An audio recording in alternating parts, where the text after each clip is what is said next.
Pittsburgh Steelers fans, welcome back to another episode of the Steelers Preview. I am Jeff Hartman, editor of BehindTheSteelCurtain.com. With me, as always, Mr. Dave Schofield and Bryan Davis. Gentlemen, how's it going? Dave, what's up? Down in South Carolina, how's the weather down there? The weather down here was completely rainy today, and I was okay with that because sometimes I actually like rainy days on a vacation. I'm crazy like that. We're not just in a hotel. We're in like a 2-bedroom apartment. So it's like I actually have space. And I sat for the longest time under a blanket looking out the window at the ocean as it rained. It was nice. To each their own. It's your vacation. Do with it what you want. Bryan Davis is not in South Carolina. How's it going, Bryan? Oh, it's sunny here though. In Maryland, it's sunny and feeling good. We kissed the 60s a little bit this week. Mm-hmm. And you know what? I'm just trying to avoid coronavirus. In fact, that's my trivia question tonight. And in fact, anything you want to talk about, I'm just having a podcast on Corona because that's what everybody wants to talk about. The Corona beer or Corona? I just want to clarify, it's what your podcast content's going to be about, because there might be people that are like, "Oh, he's talking about Corona. Do you put a lime in your Corona? Do you not put a lime in your? Don't fruit my beer." Like, I didn't know what your. He wants to talk about the virus for the regular show and the alcoholic beverage for the after party. There you go. All I know is I'm thinking of that 1979 #1 hit by the Knack. Na na na na, my Corona. We've got all things Corona covered with Bryan Davis at the helm, so make sure you tune into his separate podcast for that. But if you're here for the Steelers preview, it's because we're going to talk about the Pittsburgh Steelers. That's what everyone expects from us, and that's what we're going to deliver. Today's topic, which is the headline, is something that got brought up last night on the Standard is a Standard. I believe it was our buddy Ron Chess, who's a regular in our live chat. He asked a very good question and said, is keeping this defense together a priority? Now, we did a show last night about how the Steelers have options even with Bud Dupree, even if they do franchise tag him, which there hasn't been anything official about that yet. One person has tweeted about it. That's the only report that I've seen. Not Ian Rappaport, not Adam Schefter. I have not seen anyone else corroborate that report that the Steelers are planning to franchise tag Bud Dupree. So they have options. And so he asked the question, how important is keeping this defense together? And I just kind of struck me as something that we might want to talk about. Bryan, I want to start with you in regards to keeping this unit together, which was, what would we say, top 5 at least, maybe top 3 even last year. How important is it? You know, I think it's imperative. I think you've hit on something. You found it, I know some people are going to disagree. I know we have some people like on my show the other day with Tony that took exception to the fact that I said that the defenses in 17 and 18 were horrible, which I will still stand behind that they were absolutely terrible compared to what we're tasting now. This defense won games for them last year. If this defense did not perform at the high level the last 14 games of the season, then the Dolphins are picking in the top 6 right now. That's how bad the Steelers offense was down the stretch. That defense won them games, and you can't put a premium on that. So if the premium right now is $16-point-something million, then I think you put it on it. This is tough. There's so many different factors and variables to this, and I am not disagreeing about the defense being great and wanting to stay together, but at what cost? Dave, what are your thoughts? Yeah, at what cost is the big question, because if you want to look at it from like a starter standpoint, you could lose as many as 3 if you are looking at, which is ironic, the way I'm going to do it, is if you look at both nose tackle and slot corner as a starter, which really they're not. It's usually one or the other that's on the field. I still think that the Steelers, I think the most likely out of the 3 is that they're going to tender Mike Hilton. But if they choose to franchise tag Bud Dupree, like the reports say, they might not have the money to offer all these restricted free agent tenders. There's just a lot up in the air with it. So I don't think it's a priority. I think it should be the priority to try to keep this defense together. It is what kept you in games and even won you games in 2019. There's going to be question marks on the offense.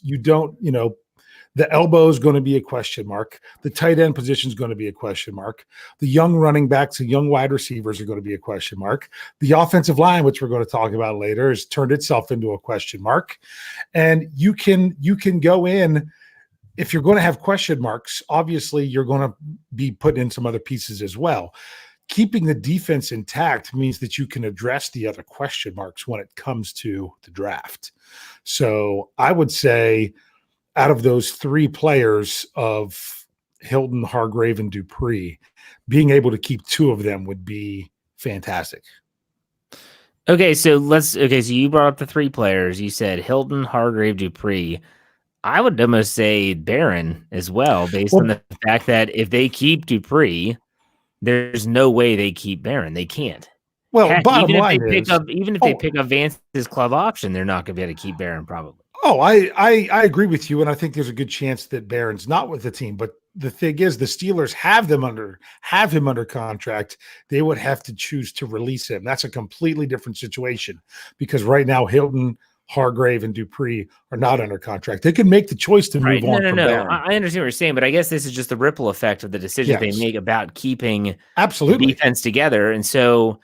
I'm trying to think if there's any other players other than those four that could even potentially be gone, even if it is a release situation. Like I can't think of any other players that are of significance. Keyword there. So like, don't say Daniel McCullers. I don't feel like he's of significance. Would Brian, am I missing someone that could potentially be gone in one way, shape, or form? On the defense? Yes, defensively. Well, I mean Matakevich, I know he's not a starter. Not significant. But same with Anthony Chickalow. He's probably going to get cut, but not significant with the numbers. Right. And you know what? Those guys are replaceable. And even the answer to your question is I really don't think your Artie Burns is insignificant. So, I mean, yeah, he'll be gone as well. But to your point, I really think that there's one guy, maybe two, and the second guy is the guy Dave touched on. I think the two most untouchable, I don't want to say untouchable, the two you don't want to lose, and you're going to be shocked to hear this, is, of course, Bud Dupree, but Mike Hilton. I'm keeping Mike Hilton before I'm keeping Javon Hargrave because I'm already reserved to the fact that he's gone to greener pastures. He deserves the contract. There's no, I mean, if he leaves, you can't be angry with him because he's going for the contract that he's earned, and the Steelers just aren't in a position to keep him. So where you need to look here is, what do you think of a guy like Cam Sutton to go ahead and replace that Mike Hilton? You have Justin Lane in the mix too at corner. You have some depth at corner that you didn't have in the past. Yeah, for once. It's a question I asked Lance last night, because when I brought up the question that Dave wrote an article about for the website, which was who would you tender if you only could tender one, Matt Filer or Mike Hilton, and he said he would tender Mike Hilton. And I said, okay, then you answer me this. Well, what don't you like about Cam Sutton? And he said that he feels that Cam Sutton and Mike Hilton work well together, that they are, Sutton is more of the cover guy. Hilton's more of the run stopping, blitzing, line of scrimmage type player. He says that they work well together. You want to keep them together. So I understand what you're saying. And I'm not so sure I've seen enough of Cam Sutton to be able to say anything definitive about him, because he did play more last year, but only in dime and specific sub packages. I guess the question for me now for you guys is, if we bring it full circle back to the original question, which is the headline of the show, is let's say they keep Bud Dupree. And because of that, they lose Hargrave, they lose Barron. Is that still keeping the defense together? In your opinion, is that enough to keep them together? Or because there's some other shifting pieces? Because Barron played a lot of snaps. Can't deny that. And Hargrave had his role as well. And there's really no one there. We talk about Isaiah Buggs, but talk about an unproven commodity. No one knows what he can do. And no one knows if he can even play nose tackle. I don't know that. Maybe you all do. I don't know. But Dave, go with you. You keep Dupree, you lose Barron, you lose Hargrave. Is that keeping this defense together in your opinion? I'm saying it still is, because if you're thinking about 9 guys that you're that you want to count as guys that, even though they might have been injured last year, that would have played significant snaps or did play significant snaps last year, you're keeping at least 9. That's out of 11 or 12. So, both safeties, both outside corners. I would even say both inside linebackers. To me, if it being Vince Williams and Devin Bush, that's still keeping the defense intact. One of your outside linebackers and 2 of your defensive linemen, that's a pretty intact defense going from one year to the next. So you're to have no swapping out of positions would be completely crazy unlikely in this era of free agency. So I'm still saying, even if they lost all 3, that's still really keeping the defense together, in my opinion. Brian, you agree? I agree with Dave. And I will also say this. One of the reasons that I'm not worried about losing Hargrave is Tyson Alualu. He plays both. He plays inside and out. He's very versatile on that line, and they still have him. And he had a very nice season when Stephon Tuitt went on the shelf. So you can but he was brought in to spell at nose tackle just as well as he did as a defensive end. So with that, I think that's really the one that I think we're all understanding that he's going to be gone from here. I think the one you really need to keep because here's the question. Let me back up. Where's the biggest hole to fill? And I think it's Bud Dupree. Would you agree? You mean if they lose him? Yes. Absolutely. He's the biggest. Absolutely. Yes. Because if they were to, let's say they keep him and lose the other players that we talked about, like Dave said, or it might have been you, Brian, I'm sorry, the inside linebacker spots with Vince Williams and Devin Bush, in terms of starters, we were just talking about depth, and maybe Ulysses Gilbert III can fill in there and help in that situation. But I would definitely say it would be outside linebacker, because who do you have? Tuzar Skipper and Ola Adenye? That's it. Absolutely. And those guys could continue to, get some time as backups. And if they have to be called into service, that's fine as a backup to an injury. But you really want to keep this band together as well as you can. And as well as you can means Bud Dupree is the linchpin to the entire thing. You have a viable option with the Cam Sutton thing. You have an option with Isaiah Buggs and, a combination of Buggs and, like we mentioned before, Tyson Alualu. So those are guys you could plug in a whole lot better than you're plugging in anybody for Bud Dupree. No, I agree with that 100%. I guess the one thing that I think we're all kind of to the point where we are just waiting to hear that Dupree has been tagged. If I'm calling the shots, there's no chance that I give him a long-term contract. No chance. I know that Kevin Colbert will say, well, we're going to use the franchise tag to try to give us some more time to potentially bring him in for the long haul. We want him to retire a Steeler for life, blah, blah, blah, all that stuff. I'm not going to give him a long-term contract for 2 reasons. One, he's only produced, in my opinion, at a high level 1 season, and that was his 5th year. I want to see him do it in a non-contract year.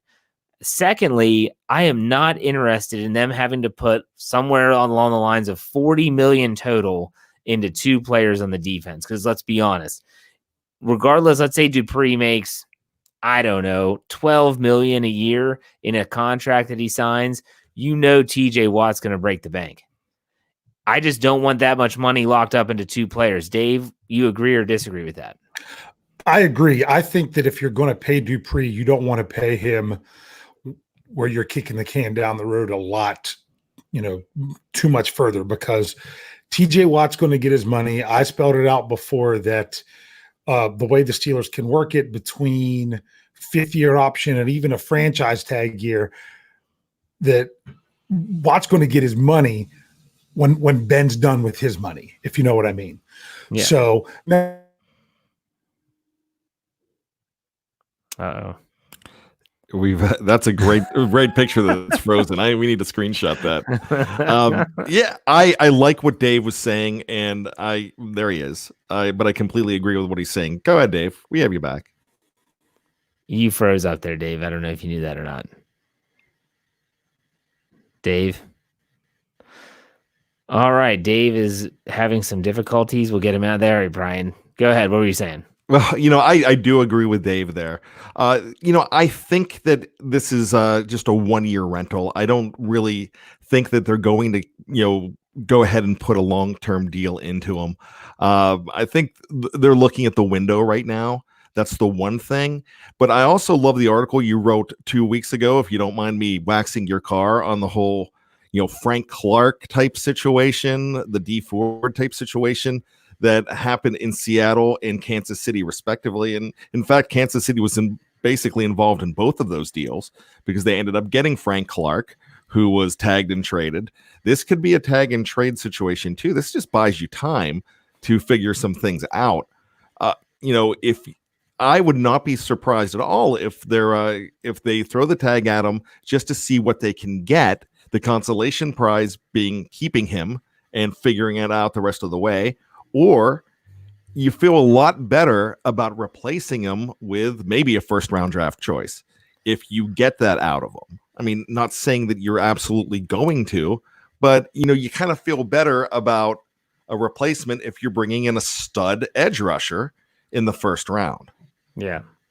Well, Dennis says, and I'll put this on the screen, he says, Jeff, this was the first year that they let Bud go all out and play his game. I'm not disagreeing with you, Dennis, at all. Those were the reports that essentially Joey Porter was trying to make him a tactician at outside linebacker, and he just wasn't that type of player. He was more of a, hey, just go be your athletic, freakish self, beat the guy in front of you, however, by any means possible. The one thing I have to understand and trying to grasp is that regardless of how he got there, he only got there one time. If I'm calling the shots, and this is just me, everyone's entitled to their own opinion, I'm not going to give him a long-term contract after one season. That's just me. Whether it was the coaching, whatever it was, he's going to have to do it again. If he does it again, then we'll talk. But I have a feeling that if he does it again, he's going to price himself out of Pittsburgh. Dave, go ahead and resume what you were saying before you got frozen in motion there. Yes, which is funny because I don't know if I had a weird face, but you guys had a couple really weird faces where it froze on my end. I'm not going to comment about that. I was going to say something real quick about the defensive line.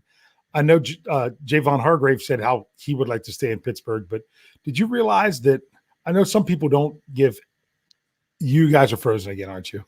No. Oh, Jeff's face hasn't moved for a little bit. So that's why I was worried about it.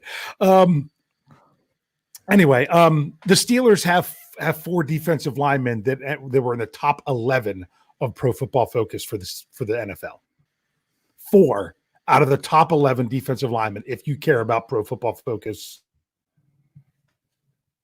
ranking. That's insane because you had Cam Hayward at 2 and Tuitt played enough games to qualify at 5 and Hargrave was 8 and Alualu was 11. He was the 11th best defensive lineman in the NFL. How many times would the Steelers be happy to have one guy that was 11th and it was their 4th guy? So that's why the hole for outside linebacker is bigger than the hole in the defensive line or in the secondary or anywhere else. And yeah, it's just right now they don't have that answer right now, but Jeff's right. I don't want to break the bank for him because the Steelers can't afford to overpay anybody right now because right now they're paying so much to certain players. So I think the bottom line to the whole thing is he needs to be a 1-year rental and see what happens. Pretty much so, but we all agree that keeping the defense together is and should be or as Dave said, the priority because it's a really good unit. And even if they were to lose a couple pieces of the puzzle, it's still a really good puzzle. And it doesn't mean that they don't have the depth in certain positions like at nose tackle, the depth at inside linebacker. The funny thing is that you threw out Tyler Medikevich and he could be a really cheap re-sign though. You know, I mean, he could be a guy that knows the system. If they want to keep him for special teams and as a depth piece at inside linebacker, it wouldn't cost him much. It really wouldn't. And I could see him bringing him back. I really could. So here we go. We'll see. Let's go over now to the preview side of the show, in which case we're going to preview one position a week, except for that 1 week where we got into free agency and it kind of got haywire. But we're back to the swing of things. Last week we did the wide receivers. We're sticking with offense, and we're going to the offensive line. Talk about some turnover that could be taking place along the offensive line. Brian, you have the depth chart there? Yes. I have Steelers.com up.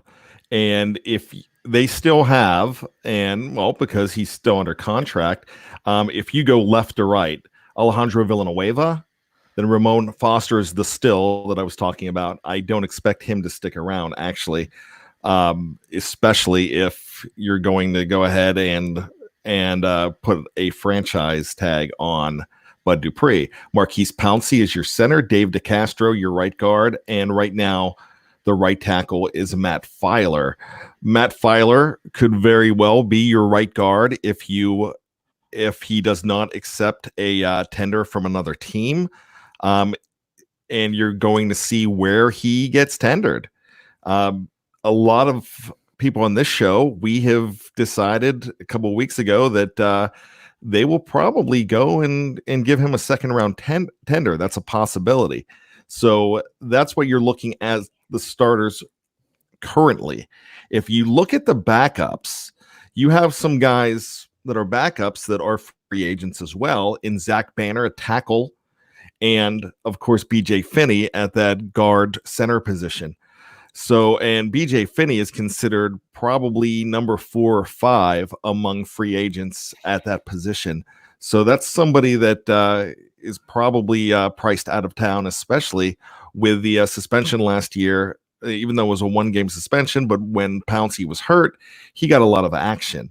The other backups, you still have Chuks Okorafor, mostly as they have him listed as a left tackle. Right now, you see him playing both left tackle and right tackle. And the other guy that the Steelers list on the depth chart right now is J.C. Hassenauer. So as far as the Steelers listing right now at this point, there you go. They have 2 guys that they have signed to futures contracts.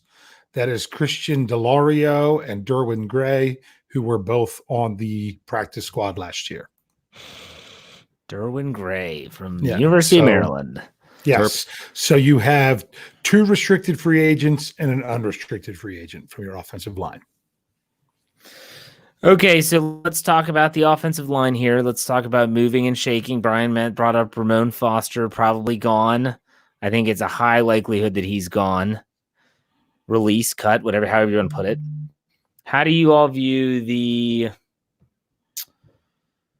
maneuvering around the offensive line? In other words, do they bring in, and I brought this up on the Wednesday show last night with Lance, do they try to find a veteran guard that might not be that much money? I said this was similar to like a Jeff Harding signing back in 2004 that they brought him in, I think, or 2005. It was around there, and he won a Super Bowl with him in Super Bowl 40. But he was at the waning years of his career. Like, do they bring in someone like that on the cheap? Or are they going to start to disassemble that offensive line and move it around? Dave, you're the offensive line guru. What are your thoughts? I would rather them use that money for BJ Finney, someone who's there, familiar, wants to stay. He wants to stay. He said that multiple times. He's going to see it, though. Somebody's going to give him the Rod Tidwell and show him the money. So I mean, good offensive linemen are hard to find. It's so funny because sometimes I see people commenting on articles. They're like, this was the one I was asking about, Filer versus Hilton. They're like, oh, slot corners are tough to find. You can find offensive linemen anywhere. No, most teams can't find 5 good ones. And the Steelers have been really deep at line lately. But most teams can't. I mean, why do you think anytime the Steelers have an offensive lineman that's exposed to waivers, they lose them? Because other teams need them so desperately. So I would say you've got to tender Filer. I would make signing Finney at a good price a priority, but you can't break the bank on him or you're going to have to let him go. I think where Filer plays next year is going to come down to the BJ Finney, or if they have someone else that they could sign for the same amount of Finney money. I guess that's the way we should put that. Well, I wonder if Finney would do a 3 to 4 year contract that for year one is really low in terms of cap, and as low as they can if they're still doing the 30% row. Exactly. Like, I wonder if he would do that, like sign a 4-year contract. He's going to make a couple million, lots of bonuses, backload the heck out of the contract. I wonder if he would sign that if he's motivated to stay in Pittsburgh. And if a lot of that money, the Steelers don't like to do guarantees in their contracts, but if they did that, I wonder if he would stay. Brian, what are your thoughts? You think Finney's gone, right? I think he's gone. And I actually think that Filer might be the guy that they go after a little bit more. I think he's right now probably more attainable. But I will throw in a guy, to Jeff's point. Jeff was asking about that veteran guy. There's a mercenary out there that has won 2 out of the last 3 Super Bowls. And he's a free agent once again, and he's a Western Pennsylvania guy, Stefan Wisniewski. He's about 32 years old. He comes in and plays well. He was ranked very high at that guard and center position as far as PFF goes. And to answer Dave's question from earlier, yeah, I agree with you. I'm a PFF guy, and I look at Pro Football Focus all the time. I'm subscribing to it, and I really like to see where they're ranking these guys. Now, I know it's not foolproof, but I kind of believe in what they're putting in there. A guy like Wisniewski, we've seen guys like this before over the last 20 years, like bringing in older guys like a Will Wolford, a Roger Duffy, guys like that at the tail end of their career that were studs in the past and did not forget how to do it. Those are probably guys that you want to bring in there. You don't want to bring in a Barrett Brooks. You don't want to bring in a guy that's just, that was a backup and just never reached potential. You want to bring a guy with pedigree that's older, that is on their last deal, and they want to get their next contract to stay in the game instead of retiring, but they still have something to offer. But that's also very hit or miss. I mean, do you want another Ryan Harris? Because the last time the Steelers tried to do that, that's what they ended up with. No, you know what, I've seen it work and I've seen it not work. Yeah, that's why I would say I would much rather keep the guy that they know and that they have. But like you said, but I think you're right. Yeah, he might be too expensive for them to keep. Yeah. Is this a case though with Finney that? And this has happened to Steeler fans. I think it happens to every NFL fan base, to be honest with you. Is this a situation where maybe we are overvaluing Finney in regards to how the NFL landscape is going to value him? We've seen him play here and there. He has been a spot player, and he's played well. He's never played 16 games in a season. He's never been a starter for more than a few games. I'm just thinking that maybe and like you said, Dave, I agree 100% that the NFL offensive line play is bad enough that there's going to be someone that will offer him something. But I wonder if with all these other names out there, and Brian has done a great job with his free agent watch for the BehindTheSteelCurtain.com series, there's still a lot of names out there of guys that have more proven experience than BJ Finney. I guess I'm just trying to say that maybe he doesn't get the monster deal that everyone is thinking he will. And maybe he gets a deal close enough from Pittsburgh that he says, you know what, if we're just talking, 0.5 here, 0.5 there, I'll take less and stay. I'm just spitballing here. You guys might disagree 100%, but at the same time, I'm thinking like maybe this is just a case of the Steeler fan base. It's similar to when people lose players off like the practice squad. And like, oh, that guy was the next greatest thing. And you're like, man, was he really? Or did we just kind of hype him up in our head? So I don't know. You guys can, if anyone has anything to say about that. I mean, ultimately, we'll see. I mean, here, let me ask a question. This is going to seem like it's unrelated. If Mason Rudolph doesn't get hurt in week 16, do you think the Steelers beat the Jets? Possibly. If the Steelers beat the Jets, do you think they possibly could even get in the playoffs? Possibly. Here's the thing. How did Mason Rudolph get hurt? he got knocked down because in his first snap, BJ Finney stepped back onto his foot, knocked him over, and then as Rudolph tried to get up, he got planted, and that's how he got hurt.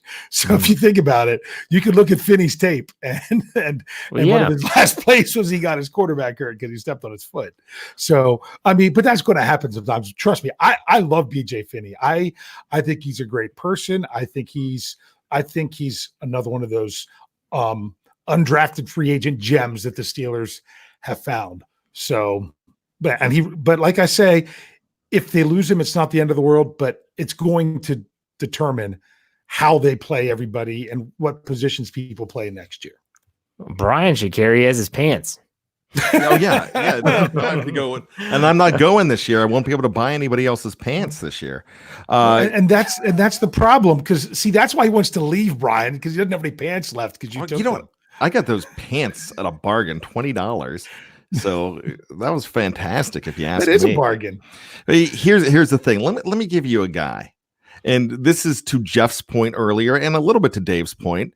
And I hate that we're all agreeing in kumbaya here, but the reason I'm going to say this is Jeff said, do we overvalue our own guys? Remember about 2-3 years ago when a free agent was leaving and everybody was up in arms that Chris Hubbard was leaving? Are you really wishing Chris Hubbard was here right now? And he's done okay. I mean, but do you really, would you paid him the money that the Browns did? No, absolutely not. I still think somebody's going to pay him because there's not a lot out there in that category. And he's a young player. He's somebody that he's probably going to get a nod. I just think he'll get more of a nod that Filer will right now. And Filer's kind of the guy that you could move over into that guard position. And you could bring in an older guy to roll the dice on. And that older guy could be a guy like Wisniewski or somebody else. There's other guys out there that's not the top sexy free agent, but maybe they're in the top 15 or top 20. And you're like, all right, they'll fill in well for what we need. Because at the end of the day, you're bringing in depth. And that's what Finney was. Bottom line is, whatever you do at the position, you need to have it be less than what it would cost to keep Ramon Foster. Because there's no reason to cut Ramon Foster for $4 million and bring in someone who might not even produce as well as he did, which, trust me, he did not have a good year at all because he's getting up there in age. It's just what happens. But you're not going to spend more money than that to go out and get somebody else. You'd be better off seeing if you can roll with Foster for one more year. I get it. Yeah, so that's why I said if you give BJ Finney that 3-4 year deal, year one is super low cap hit, it would make sense, and he might say sign on for that. We'll see. Other than that, I mean, I view we started the show off talking about the defense together. I think the more I think about it, they need to keep the offensive line as intact as possible, and that means keeping Filer at tackle, and that means they need to find a guard, whether it's Finney, whether it's someone else. I'm not crazy about the idea of moving Filer, who was PFF's highest graded Steeler offensive lineman, in at another position. It just doesn't intrigue me because then you have Zach Banner on the outside or Chooks Okorafor, which, by the way, why is everyone bashing that guy, Chooks? I mean, everyone's he played great against the Rams. I did. Well, you weren't alone. Lance did it the other night. He goes, "Oh, that makes me shiver." It's like, how? Because he played poorly. When did he play poorly? I mean, they gave him a lot of help against Denver 2 years ago. And then he played against. You're just going against Von Miller. You're going to give anybody help going against him. Exactly, but he played against the Rams this year, and I didn't think he played poorly.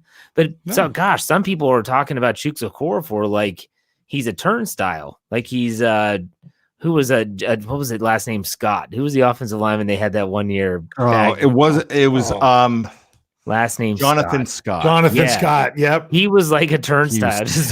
Yes, but he's not like that. You know, I guess he's going into year 3, correct? Right? With Chooks? Chooks is going into year 3? Yes, year 3. Yeah. Give him some time. I'm not saying that it's he or Zach Banner can't do it. So we'll see. I don't know. I'm not sure. But can I make a comment real quick?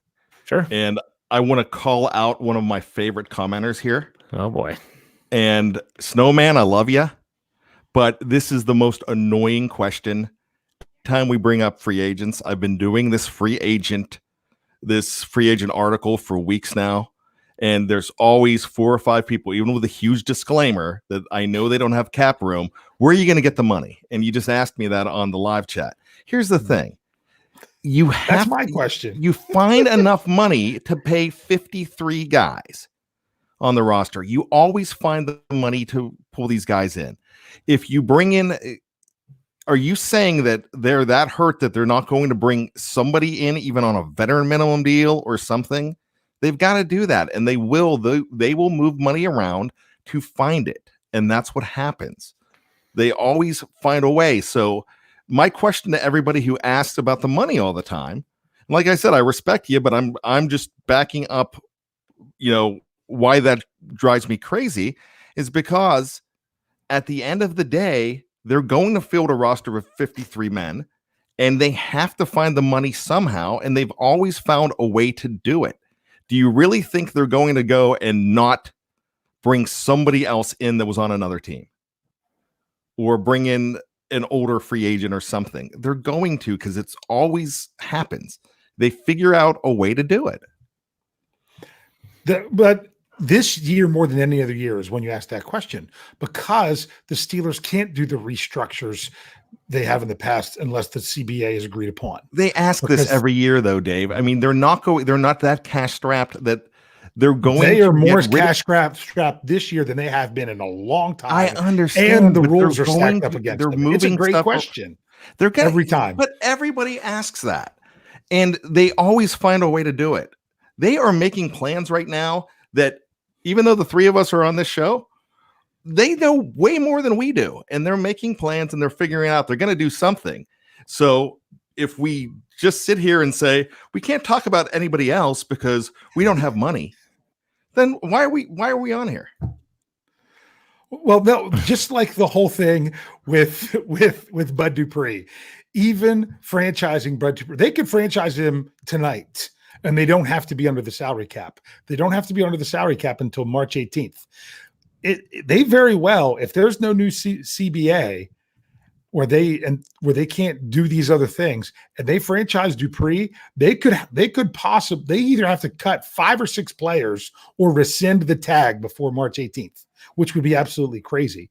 Where you would say, why they even bother to do it? It is a completely, you know what? We're doing a salary cap show Tuesday on Stat Geek, and we're going to lay a lot of stuff out.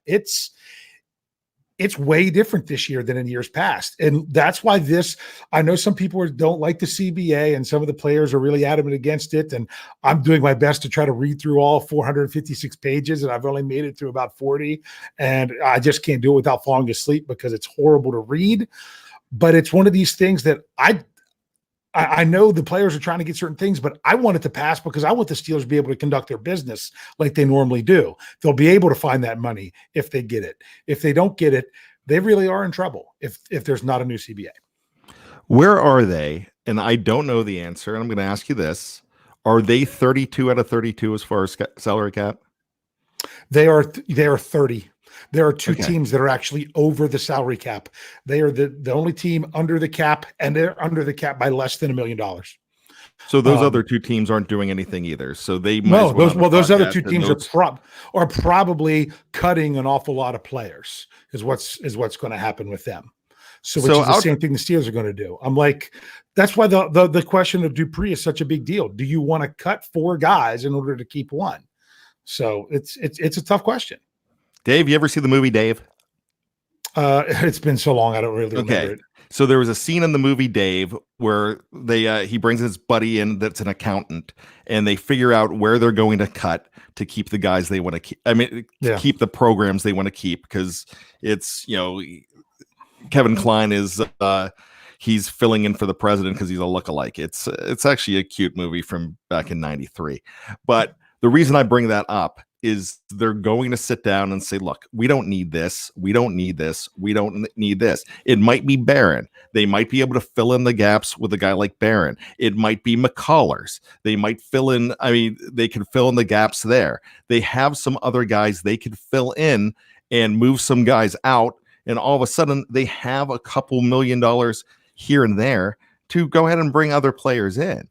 So it's possible. I mean, there's a lot of guys that could be gone from this team, and you could find people to go ahead and pay them. So that's all I'm saying. So if we're going to sit here and just, I guess he's done with it. But if we're gonna, I mean, I didn't do that. I'm going to continue to put the free agent market watch, and you notice I changed the name of it, Jeff, to free agent market watch that the players that the Steelers can't afford, because I'm hearing it all the time. Well, this is a waste of time, but you guys want to see who's out there. Want to see who the other teams might be signing as well. So just because you don't have the money and you don't have the means right now doesn't mean you're not gonna have it later. You never know what they're going to come up with. Well, and let's be honest, if you're signing a guy veteran minimum to like 1 year deal, I'm all for cutting Jordan Berry to create some space. Let's cut Jordan Berry, send him back to Australia. I'm not going to miss him. You're not going to miss him. You're not going to miss him. And now you have $2 million. You get a punter in the undrafted punter, and he can do what he does, shank punts. Everyone, I can do that. Put me out, I'll shank a few punts. He's back at the night shift at McDonald's in Sydney. We need to ease the tension a little bit between you. Hey, the Penguins won tonight. Good on them. 2 in a row after a 6-game skid. I'm going to be there Sunday. Sunday? I'm going to Sunday's game. Yeah, they play the Caps Saturday. The Caps are Saturday. Yep. Yep. Who do they play on Sunday? The Hurricanes. That'd be a good one. Bunch of jerks. That's what they call themselves down in Carolina. The bunch of jerks. 1:30 puck drop. Cool. Good for you. So sorry. I just didn't want to hear Brian's story, so I thought I'd duck out for a while. That's fine. I'm sorry, I couldn't help it. That's fine. We don't smash the guy that thinks outside the box. Brian wins by default because my connection died. So sorry. That's what happens when you're on location. I had perfect signal on Tuesday. I actually had perfect signal all day today because my wife had to work, and now there's a bunch of people that checked in this evening, and I've got no signal. And by the way, can I bring up Gina here saying Switzer needs to go too? There's guys you can cut. There's guys you can move that you're. But when you're talking minimum salary guys, you cut a minimum salary guy. Guess what you're going to have to do in the roster? Replace him with another minimum salary guy. But you have those guys. You have guys to replace him at a minimum. They're there.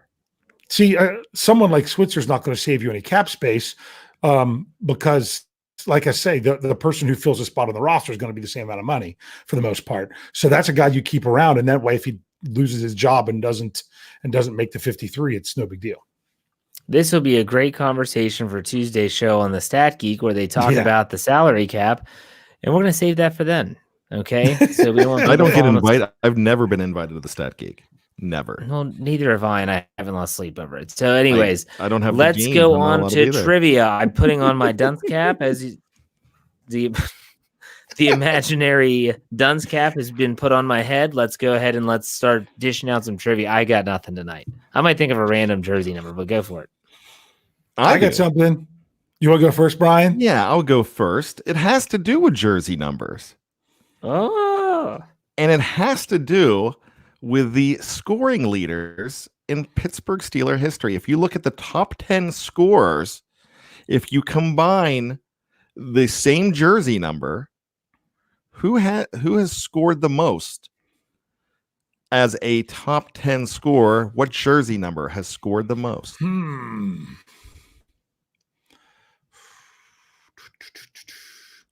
Brian, you're saying number 3? Mm-hmm. Under because of a kicker. Yep. I could see that. If I'm going non-kicker, I'm going to go 83. In the top 10. There's actually not an 83 in the top 10. There isn't? Well, nope. I just thought combined. I thought you meant every player that ever wore that number. Yes. Yeah. Well, I'm talking just in the top 10, looking at the guys in the top 10. I'm thinking like Heath Miller, Louis Lips, stuff like that. Yeah, and I get what you're doing. We could do that, and that would probably take all day and all night to compile those numbers. So I just looked at the top 10. Among the top 10 scorers, what jersey number has scored the most?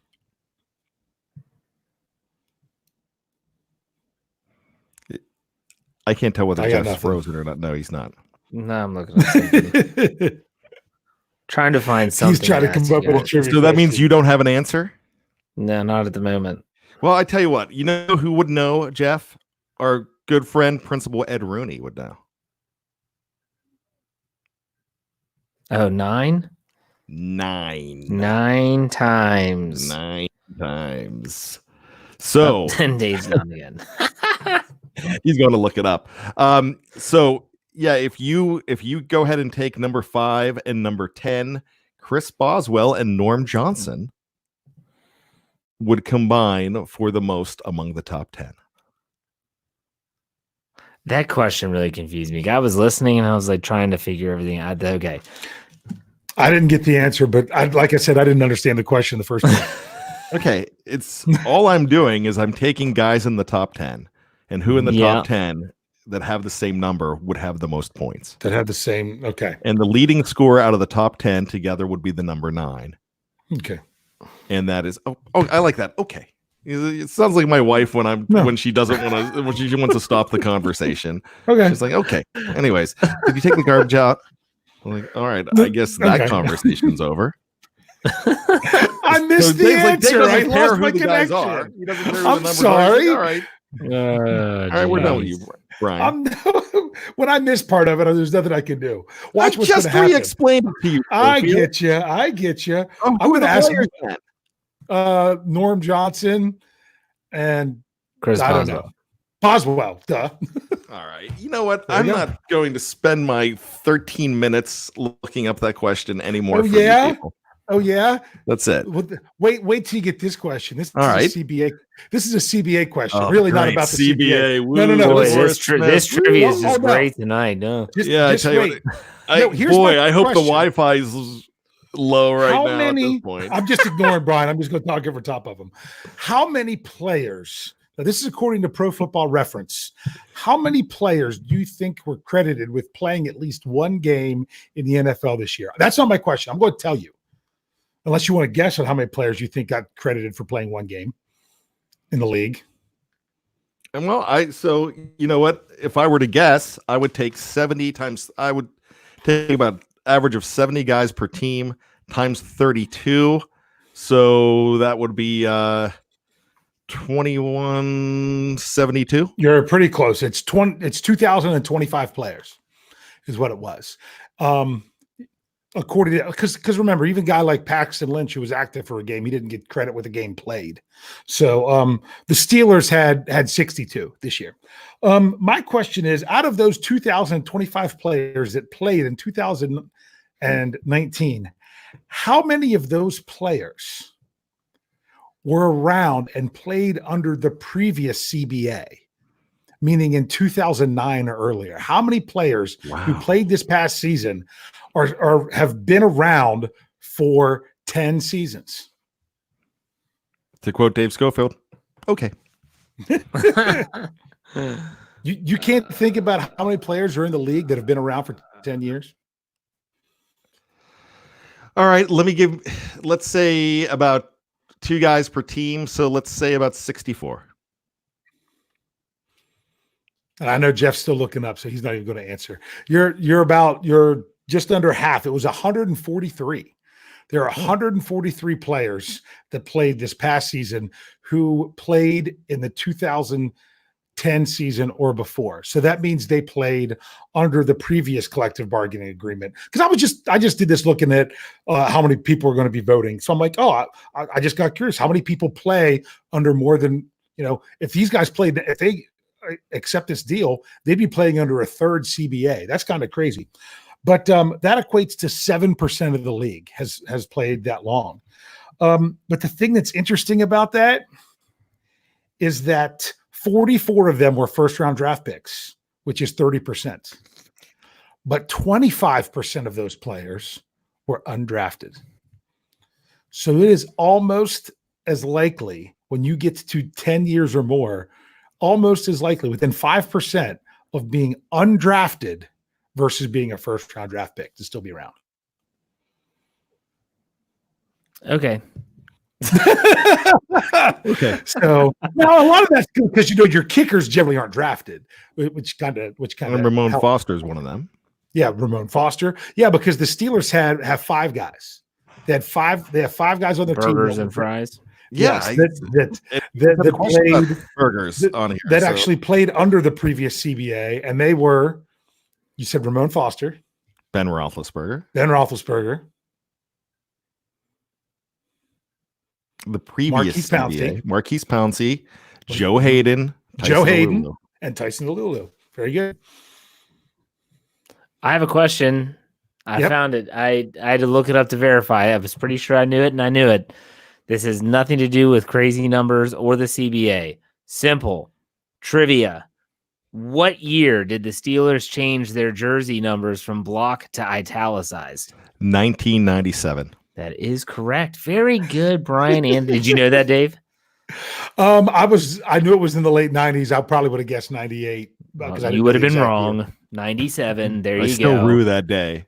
The one bad decision that Dan Rooney ever made. I've kind of gotten used to it, honestly. When they wore their throwbacks, because Nike is effed with the uniform so much, the numbers didn't look right as block numbers, and maybe it's just the visual.